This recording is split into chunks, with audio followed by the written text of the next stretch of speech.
fait bien pour nous amener ensuite au point où nous ne puissions rien faire d'autre que choisir le bien. Il veut que nous choisissions. J'ai mis devant toi la vie et la mort, la bénédiction et la malédiction. Choisis la vie afin de vivre toi et ta descendance. Les choix que vous faites affecteront votre descendance.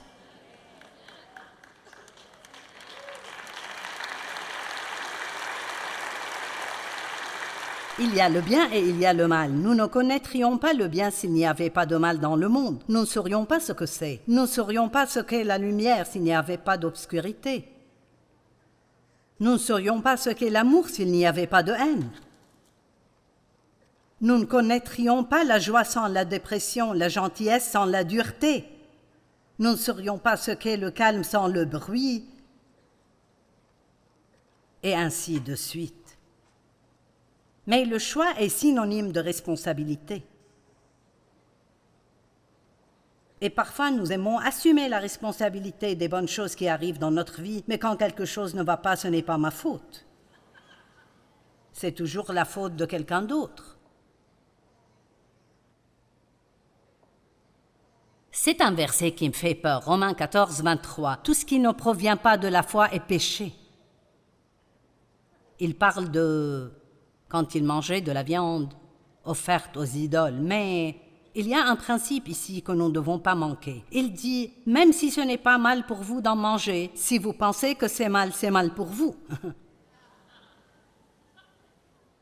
Ainsi, il dit, tout ce qui ne provient pas de la foi est péché. Donc, tout ce que nous faisons, si nous n'avons pas vraiment la foi pour le faire, mais nous le faisons quand même, ce n'est pas juste un « oups », c'est un péché.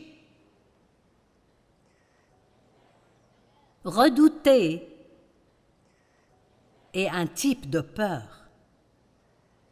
Combien de choses redoutez-vous? Je redoute la vaisselle. Combien de fois dites-vous je redoute ça? Certains d'entre vous ont parcouru un long chemin pour arriver ici et vous redoutez déjà le retour à la maison. Certains d'entre vous n'ont pas trouvé de bonne place où vous garer et ont dû marcher longtemps et vous redoutez le retour.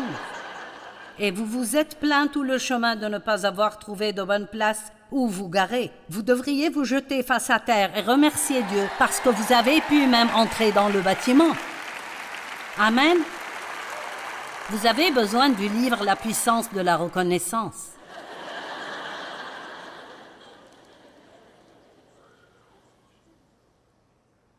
Si vous pensez que je suis dur avec vous, je le suis tout autant avec moi-même. Redouter et regretter. Les deux sont inutiles parce qu'ils ne sont pas dans le présent. Nous regrettons des choses dans le passé que nous ne pouvons pas changer et nous redoutons des choses dans le futur que nous devrons faire. Alors pourquoi les redouter? Le diable adore quand vous redoutez les choses. Vous pouvez vous amuser quoi que vous fassiez. Il m'a fallu beaucoup de temps pour apprendre cela. Dave, par contre, s'amuse toujours. Toujours. Parfois, même quand je ne trouve pas ça drôle, il veut s'amuser. Et quand nous avions de petits-enfants, il allait à l'épicerie. Nous n'avions qu'une seule voiture, donc il allait à l'épicerie et nous prenions tous les enfants et c'était un cauchemar. Et nous n'avions pas beaucoup d'argent, comme 70 $ pour 2 semaines d'épicerie, et donc je devais utiliser tous les coupons que je pouvais trouver et amener une calculatrice avec moi et calculer tout ce que j'achetais. Et vous savez comment nous sommes, nous achetons tout ce qui semble bon. N'allez jamais à l'épicerie le ventre vide, c'est une erreur grave. Et si vous faites attention à la façon dont le magasin est aménagé, tout ce dont vous avez vraiment besoin se trouve dans les dernières rangées. Le lait, les œufs, le fromage, c'est dans la toute dernière rangée où vous allez. Et donc, vous avez déjà dépensé votre argent avant d'y arriver et ils espèrent que vous dépenserez plus. Ou vous êtes l'une de ces personnes comme j'étais. Vous sortez de votre panier les choses que vous ne pouvez pas payer et au lieu de les reprendre et de les mettre à leur place, vous les mettez avec le nettoyant ou le savon à vaisselle ou quelque chose comme ça. Amen. Vous vous dites, quel malade laisse une salade avec le savon à vaisselle? Moi, j'ai fait ça.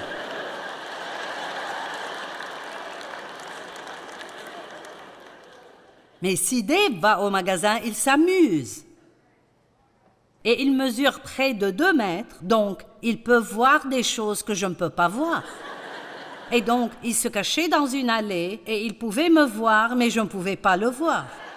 Et donc, il choisissait quelque chose de doux qui ne me ferait pas mal, comme un rouleau de papier toilette, et il le jetait dans l'allée. Ça me frappait. Et puis, il poursuivait les enfants avec le chariot. Et je me mettais de plus en plus en colère, au point où je pensais que j'allais exploser. Et j'avais ma calculatrice, j'avais mes coupons, et je me disais, j'essaie de faire ces courses, de les payer, de les mettre dans la voiture, de les ramener à la maison et de les ranger. Il a dit, j'essaie juste de m'amuser un peu. Maintenant, évidemment, n'importe qui peut exagérer en étant comme ça, mais c'est vrai, il y a tellement de choses que nous redoutons alors que nous pourrions nous amuser. Allez!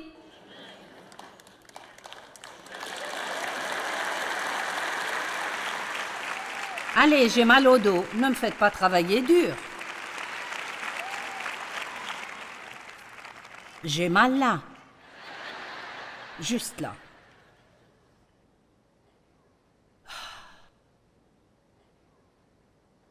Tout ce qui ne provient pas de la foi est péché. Maintenant, j'aime Josué 1:9. Je ne vais pas lire tous les versets, mais il est écrit après la mort de Moïse, le serviteur de l'Éternel. L'Éternel dit à Josué, assistant de Moïse. Et j'aime le fait que Josué ait passé des années à ne rien faire d'autre que de servir Moïse. Et ensuite, c'est lui qui a pu prendre la place de Moïse.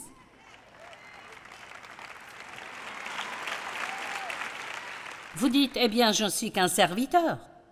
Eh bien, Jésus a dit, le plus grand de tous est le serviteur de tous. Amen.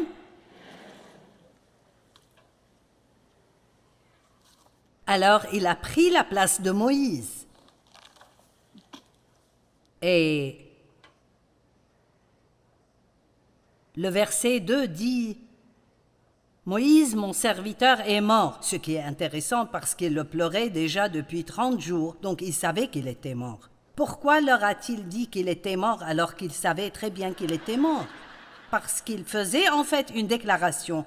Il est mort, les 30 jours de deuil sont terminés, il est maintenant temps de se lever et de se remettre à vivre.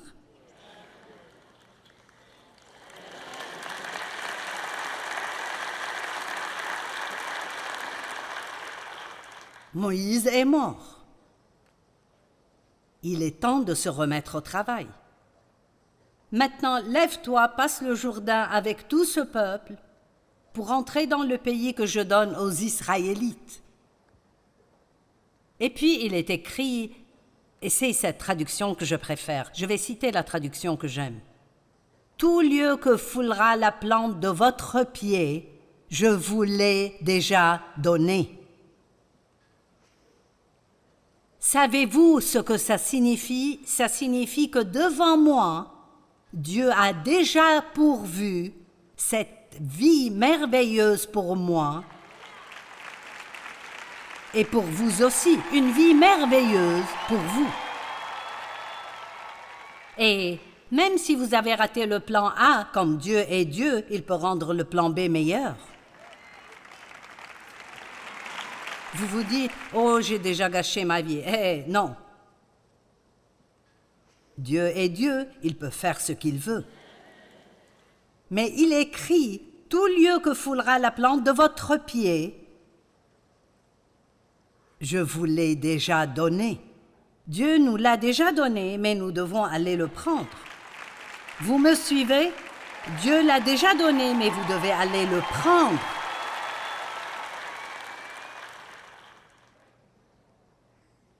Je vais vous le dire, le diable n'aime pas le sermon de ce soir.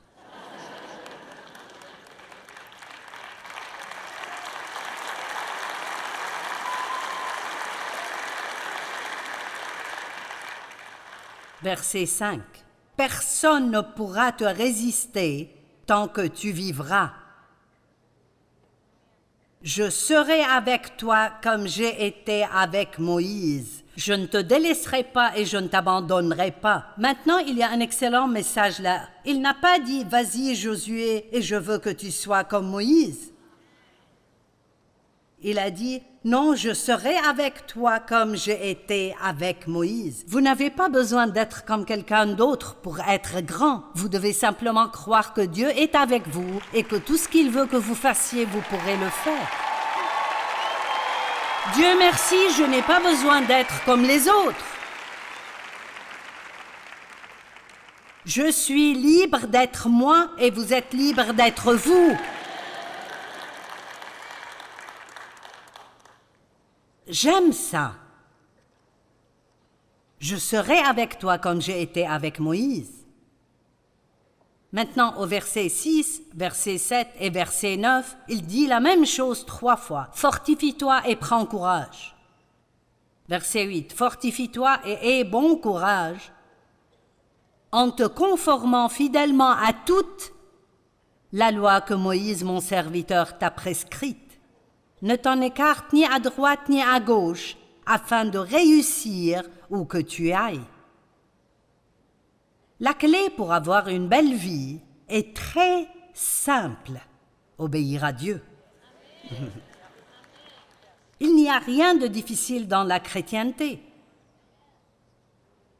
Elle est très simple. Vous voulez avoir une vie si géniale qu'elle vous gardera bouche bée dans l'admiration, obéissez à Dieu.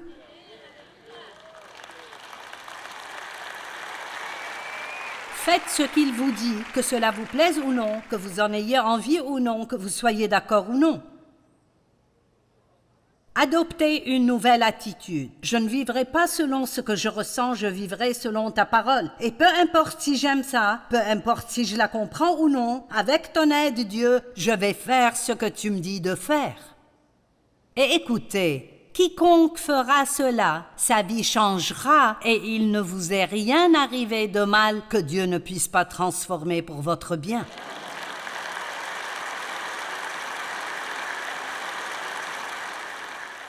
Est-ce que je pousse quelqu'un à bout? Je veux dire, est-ce que vous comprenez? Est-ce que... Je vais arrêter de vivre selon ce que je ressens. Je vivrai selon la parole. Et vous savez, c'est facile de dire oui ici. Mais attendez la prochaine fois où vous voulez faire quelque chose et vous savez que Dieu vous dit de ne pas le faire.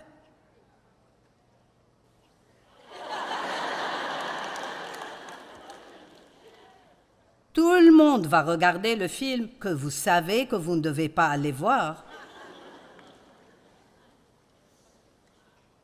Mais vous ne voulez pas qu'il pense que vous n'êtes qu'un fanatique de Jésus. Vous ne voulez pas qu'il pense. Pourquoi vous souciez-vous de ce que pensent les gens? Au moins, s'ils pensent à vous, ils laissent quelqu'un d'autre tranquille. Oui, vous passerez peut-être la nuit seul à la maison, mais vous vous sentirez si bien le matin parce que vous avez obéi à Dieu. Et je veux vous dire quelque chose, l'obéissance s'apprend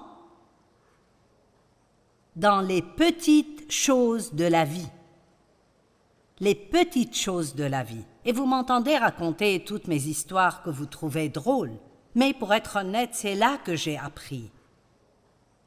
Vous n'êtes pas obligé d'aller au collège biblique si ce n'est pas la bonne chose pour vous. Si ce n'est pas le cas, vous pouvez aller à l'école du Saint-Esprit où que vous habitiez. Et tout ce que vous devez faire, c'est de dire au Seigneur ce soir, « Je veux m'inscrire à l'école du Saint-Esprit. Je veux m'inscrire dans ton école. Je suis heureux de commencer à la maternelle, mais je veux m'inscrire dans ton école et je veux apprendre à être un vrai chrétien. » Amen. Vous savez, Dieu leur a dit d'entrer et de posséder la terre. Et Dieu veut que vous possédiez les promesses. Mais savez-vous ce que signifie le mot posséder? Cela signifie déposséder les occupants actuels.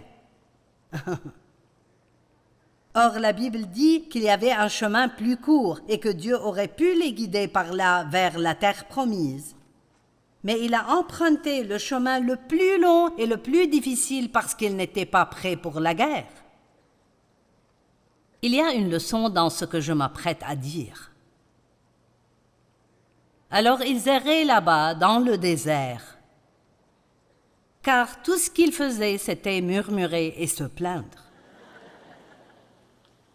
Ils ont erré là-bas pendant 40 ans en essayant de faire un voyage de 11 jours.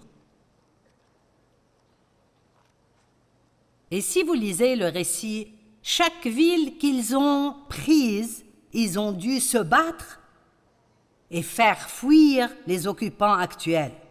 Jéricho, la première ville qu'ils ont prise, ils l'ont possédée, mais ils ont dû d'abord déposséder les personnes qui l'occupaient. Ils ont dû faire la guerre. David a été oint comme roi 20 ans avant de porter la couronne. Qu'a-t-il fait entre-temps? Il a dû combattre Goliath. Vous devez apprendre à vaincre le diable. Et savez-vous comment faire ça? En ressentant la peur, mais en faisant ce dont vous avez peur.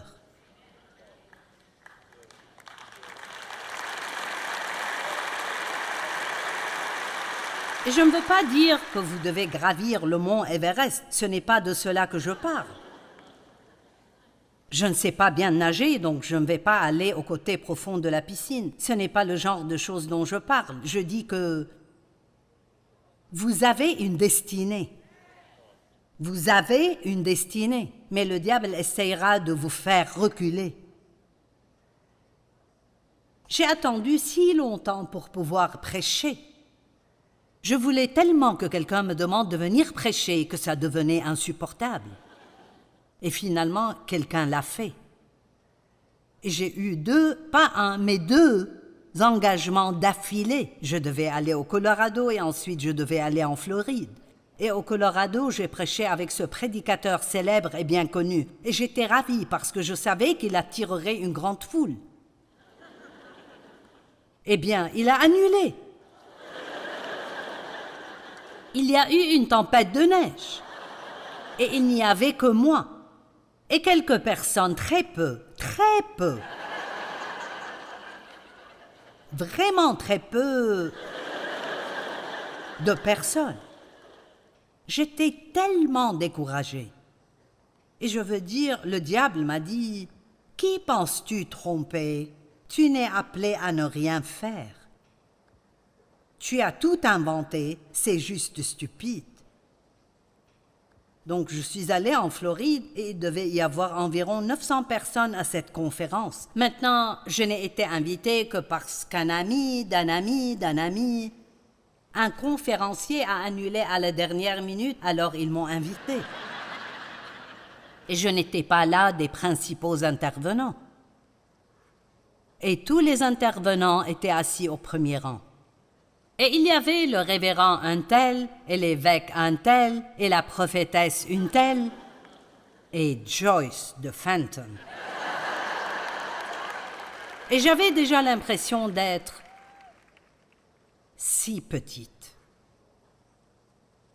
Et ils ont demandé à tous les intervenants de l'atelier de se lever et de donner environ 3 minutes de ce dont ils allaient parler dans leur atelier. Et j'avais tellement peur que quand je me suis levée pour parler, j'ai ouvert la bouche et quand j'ai essayé de dire quelque chose, juste un petit cri est sorti. Genre... Vous savez, quand vous avez peur, vous avez soif, vous sentez que vous devez aller aux toilettes, vous transpirez, et c'est un gros gâchis. Et le diable me crie à l'oreille, « Si tu avais juste un peu de bon sens, tu prendrais tes affaires, tu sortirais d'ici et tu retournerais à Fenton. Qui penses-tu être? Regardez cette prophétesse, ce prophète, ce révérend. Et là, Joyce. »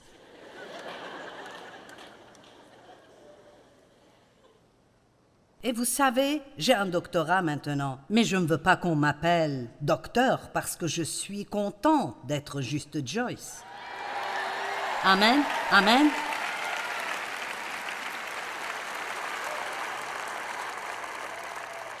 Parce que la vieille Joyce de Fenton peut être aussi ointe que la prophétesse telle ou telle. Amen.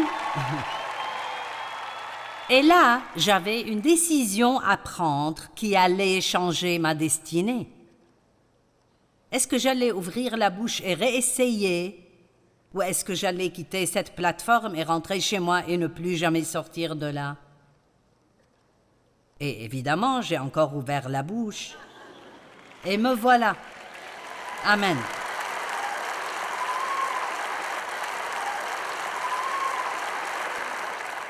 Faites-le malgré la peur. Je raconte une histoire dans mon livre et je vous la raconterai. Il y avait une femme, c'est une histoire vraie.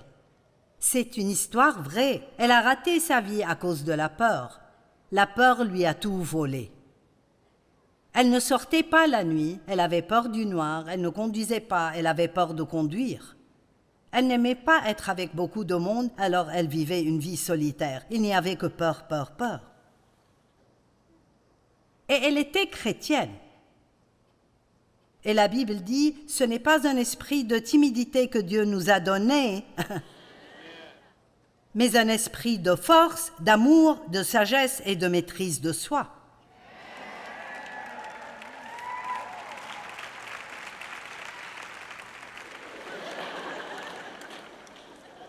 Distraction, je te réprimande.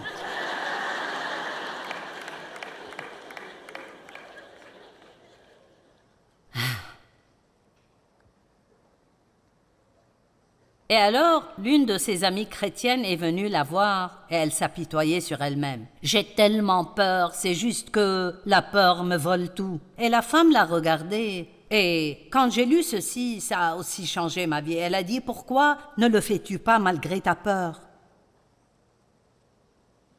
Eh bien, qu'est-ce qui vous fait penser que si vous avez peur, vous ne pouvez pas quand même faire quelque chose? Savez-vous ce qu'est le courage? Aller de l'avant malgré la peur.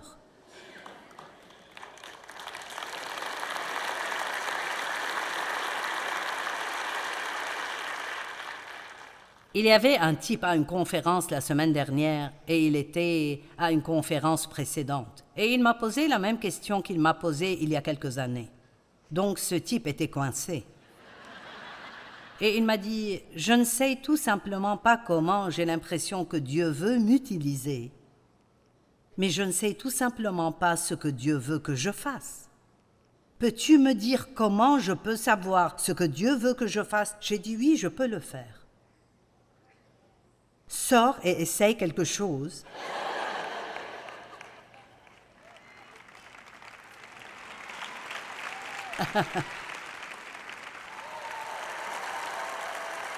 Et si ça ne marche pas, tu as fait une erreur. Alors tu prends du recul et tu dis ce n'est pas ça. Puis la prochaine opportunité se présente, essaye ça. C'est un peu comme se préparer pour une fête. Je fais une fête maintenant parce que je fais ce pourquoi Dieu m'a appelé. Je m'amuse tellement ici ce soir. Je préférerais faire ça plutôt que n'importe quoi d'autre. Mais j'ai essayé d'autres trucs. J'ai essayé de prêcher dans la rue et j'ai détesté ça. J'ai essayé le travail avec les enfants, ils ont détesté ça. J'ai même nettoyé la maison de mon pasteur, j'ai détesté ça. J'ai essayé d'être sa secrétaire, mais j'ai été virée.